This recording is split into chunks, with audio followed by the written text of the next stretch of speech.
നമ്മളെ ഹാജത്തുകളൊക്കെ വിടും.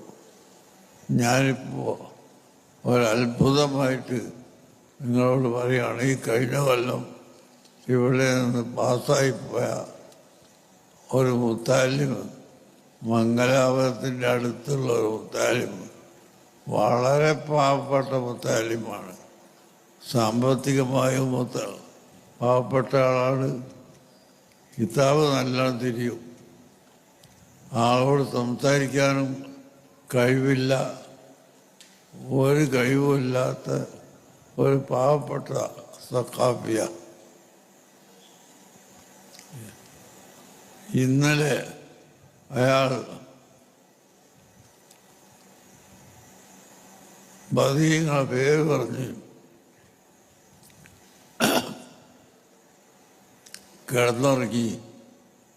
അടുത്ത ഞായറാഴ്ചയാണ് അയാൾ നിക്കാഹ് നിശ്ചയിച്ചിട്ടുള്ളത്. അതിൽ മഹർ കൊടുക്കാനുള്ള എന്തെങ്കിലും ഒരു സാധനം വാങ്ങാൻ അയാൾ കൈവശത്തിൽ പൈസ ഇല്ല. യാതൊരു വഴിയുമില്ല. മഹർ കൊടുക്കാൻ വേണ്ടി യാചിക്കാൻ നിവൃത്തിയില്ലല്ലോ. അങ്ങനെ ബദരീങ്ങളെ പേര് പറഞ്ഞ് അദ്ദേഹം കിടന്നുറങ്ങിയ പോലെ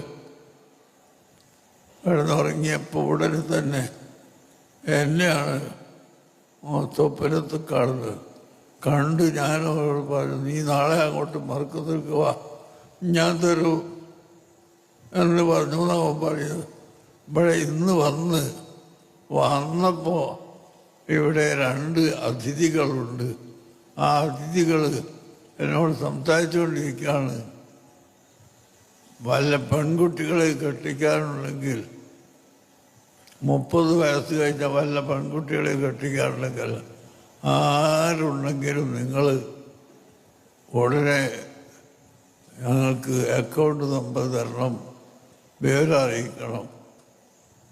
അപ്പം ഞാൻ ഇങ്ങനെ ഒരു സംഭവമുണ്ട്, ഒരു കുട്ടി മഹർ കൊടുക്കാൻ കാശില്ലാതെ എന്ന്.